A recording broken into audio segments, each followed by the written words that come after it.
Hello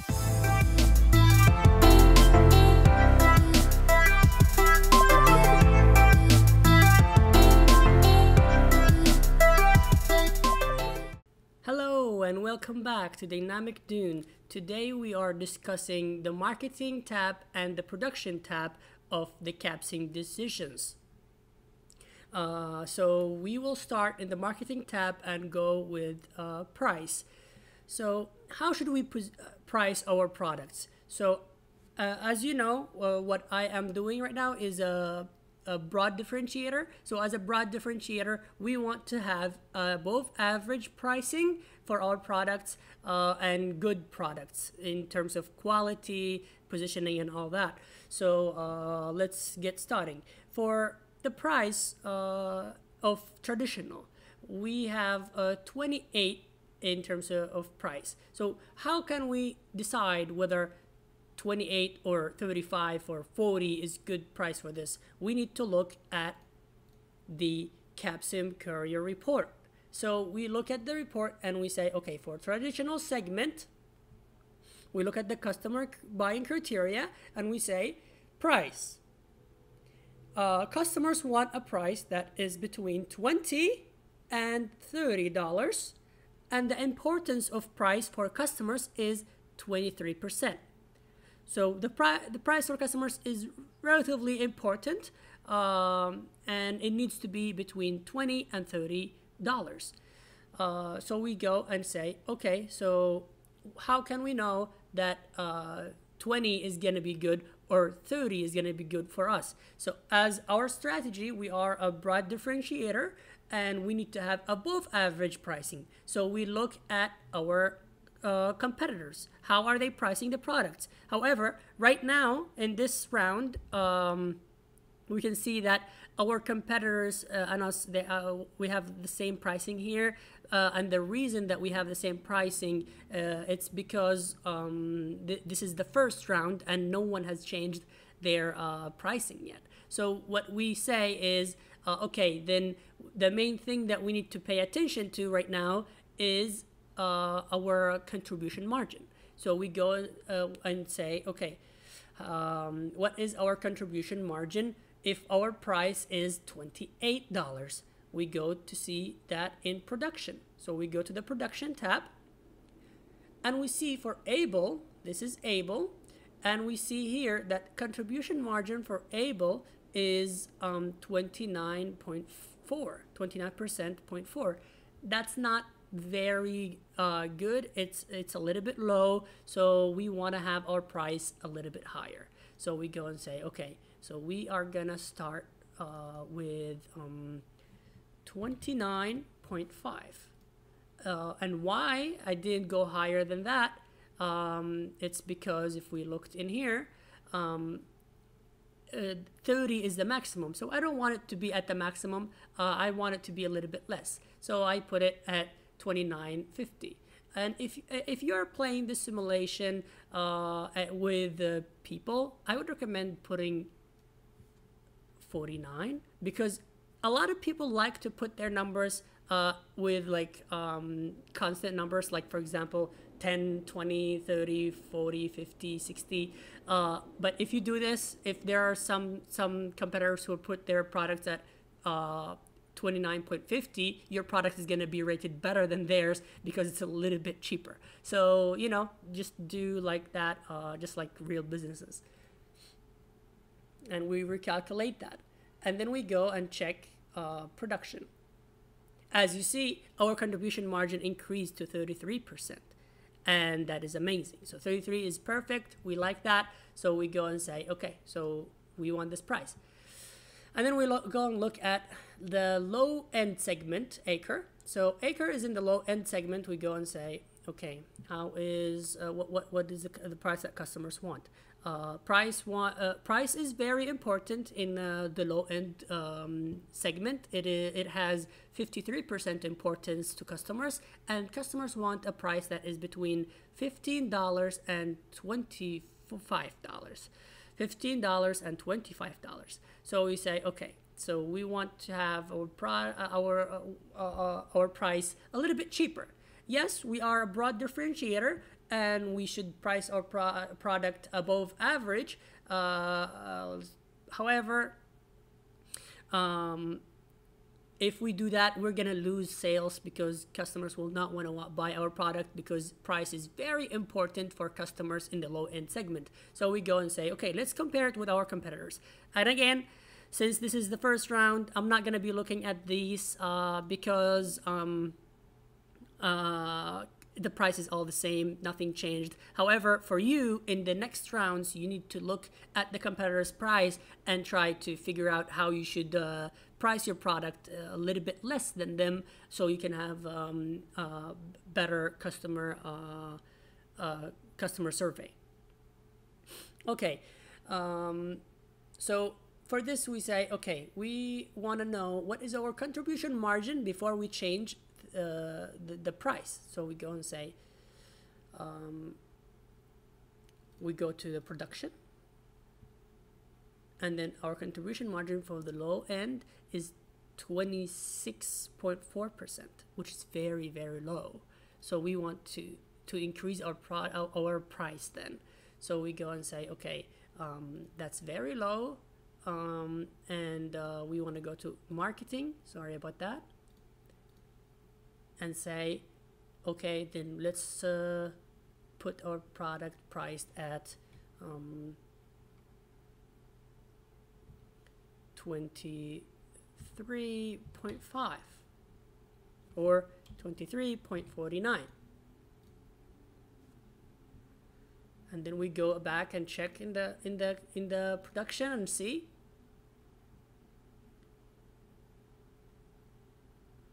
It's 34.2%. That's perfect.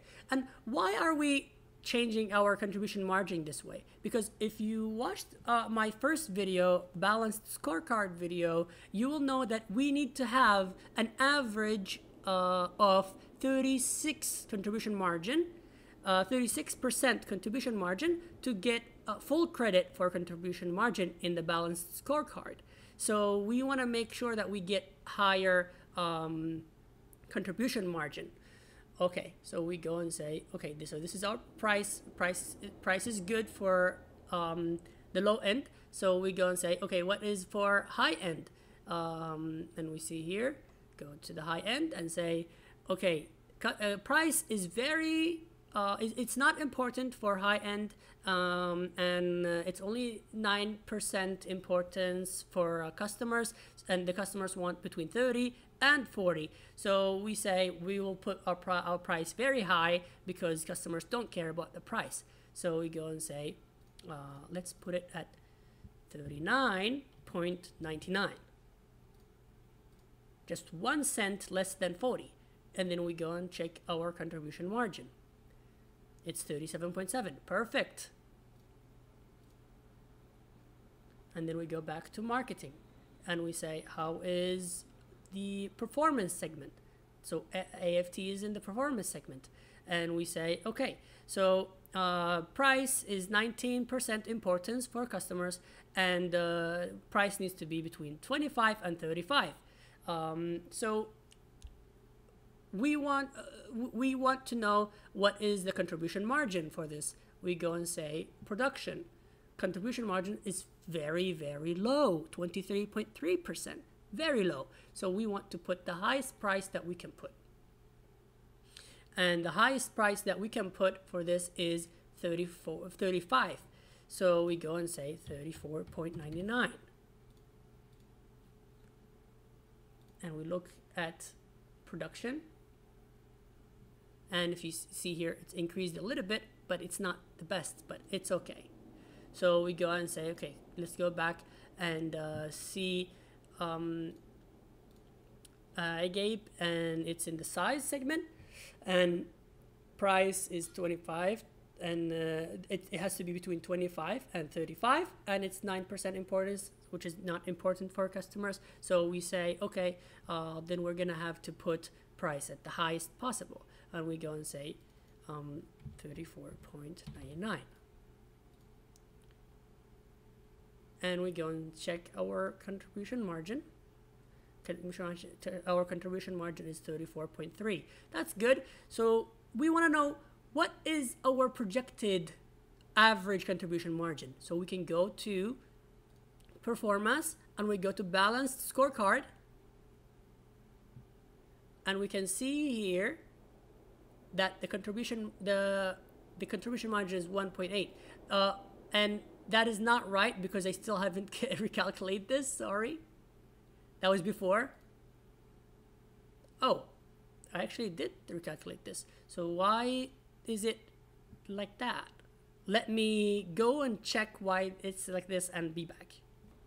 Alright, I'm back. So I figured out the problem with the contribution margin. The problem was that we have these products here, AFT, this product here, AFT, with a very, very low contribution margin, 24% contribution margin, and it is dropping all these contribution margins all down to, if we look here in the income statement, it is dropping them all to the 30% contribution margin, and that's why in the balanced scorecard we have 1.8 out of 5. But it is okay because the trick to fix the contribution margin here is to go to production, and this is what we will do for this round, so we can have in the next round we have better contribution margin. So we're gonna give up these points for the contribution margin the first round to make the second round better. So or to fix it in the second round and get 5 out of 5, and then just keep on getting 5 out of 5. So if we increase automation here for traditional to 5, from 4 to 5, we increase it to 5, where we will increase the contribution margin in the next round, because the cost of labor is gonna drop. So when the cost of labor drops, we will have lower cost and therefore higher contribution margin.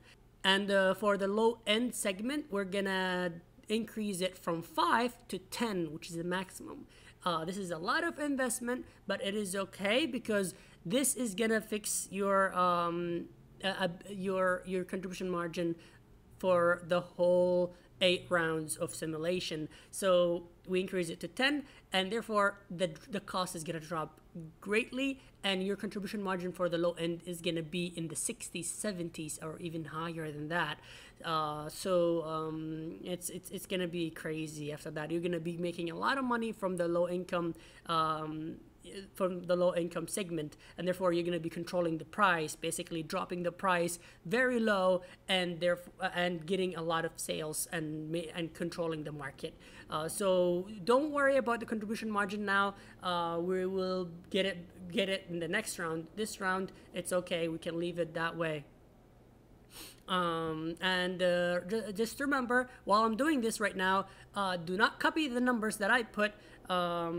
You should calculate your own, because simulations have different numbers.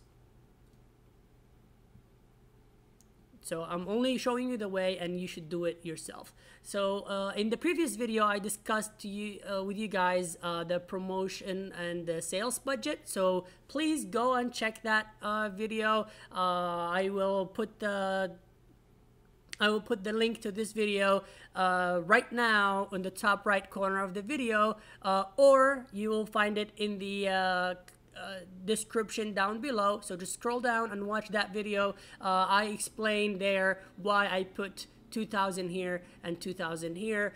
So you need to go and check that out so you understand it. And then for forecasting, here's how we can do forecasting. We need to have the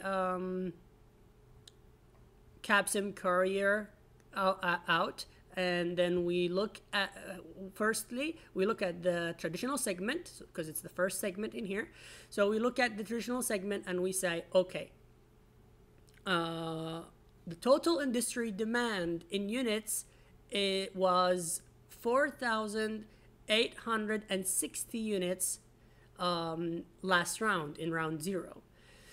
So we say, okay, so what is going to be in the next round? So we need to know what is the next year segment growth rate. So it is 9.2, and this this growth rate is constant. Every round is going to be the same growth rate. However, you need to calculate it every single round because the total industry unit demand changes. So we go and say, okay, we pull up the calculator and we say 4,860 multiplied by 9%, 0.2. So 9% to do like that. And then we say equals. And this is the growth of next year. So the demand is going to increase by 447 units. So we say, okay, so what is the total industry demand? And we say, okay, this number plus last year's number, which is last year's demand. So it's last year's demand was 4,860. So equals 5,307. So this is what customers are gonna demand next round, and now we know what is the total number that customers are gonna demand next round. So now we know, now we need to know, or we need to find out what is the number of units that we should produce. So this depends on various things. So first we need to go down in the Capsim Courier report and we go to here, potential market share in units. Potential market share in units basically tells you how many units you could have sold in this round. And this round was round 0. And we're doing for round 1 right now.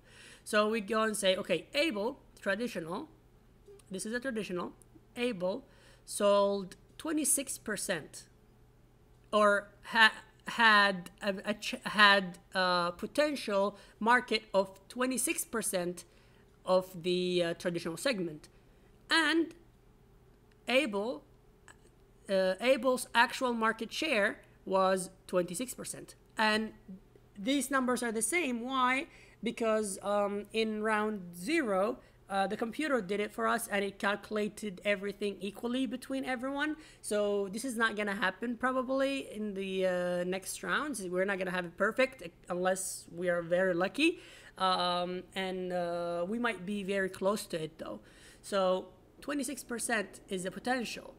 However, let's go and see how many people or how many companies do we have in this market. So we have Able, which is A, Baker in B, and Cake in C. So we have only 3 companies, A, B, C.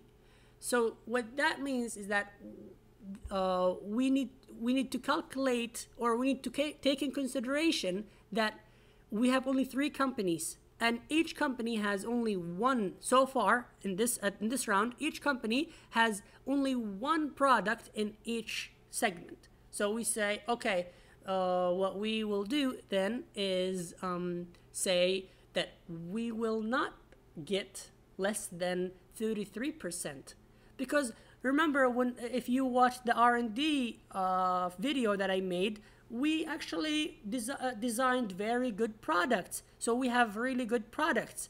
So we're not gonna have low market share. We're probably gonna be dominating the markets in terms of sales because we're gonna have really good products in each market. So we will probably have around 40%. Why? Because if we divide the 100% by 3, it's going to be about 33 something. So we will say, okay, we're not going to be dividing it equally with them. We're going to be taking market share for ourselves. So we say, okay, I think we're probably going to get 40% then. So we say, okay, I will multiply this number, 40% equals this. So in the traditional segment, if we have 40% market share, this is the number of units that we're gonna be selling, or we're gonna need, we need to produce. So we say, okay, just to be sure, or just to be safe, maybe we can only produce 2,000, which is less than 40%. Just in case, we can maybe produce 2,000, and that we will put it in here, in the marketing forecast. So in the marketing forecast, this is basically you're telling the system, I think I will be selling this. So this is not what you're producing. And then you can go here in the production and say, you know what, I am really thinking that we will sell more than 2,000. So you put 2,200, for example, 2,100, depending on how risky are you, how much, or how much, how positive are you in terms of your product. You can look at your product, look at its position. Do you think that it's positioned correctly? You think that you will have good product in terms of age and everything? And if you looked at the R&D video that I made earlier, our traditional product is actually very well positioned, and it has perfect age, and the customer criteria for the traditional segment product is very good. So we are expecting to sell a lot. So that's why we are positive, and we're saying we're gonna produce 2,200 units. You got it? Okay, so let's go and check out our next segment then. And we go and look at the low end. So for the low end, we have 5,895 units demanded this year, which is round 0. And then for next year, which is what we're making decisions for, round 1, the segment growth is gonna be 11%, 0.7. So we say, okay, 5,895 multiplied by 11%, 0.7, so it equals. So this is the number that the segment is gonna increase by. The segment demand is gonna increase by. So we go and say, okay, this is the number that that it's gonna increase by. So what is our next year's total demand? We add this number with the total demand in here. So we say 589 equals. Oh, my bad. So this is the number, and then we put plus 5895 equals. So this number here is gonna be our total demand for next year. So we say, okay, from this number, since this is the first round, we're gonna do the same strategy with everything. We think that we will produce 40. Oh, I made a mistake. Sorry. We think that we will produce 40% of this, or we will sell 40%. So 40% of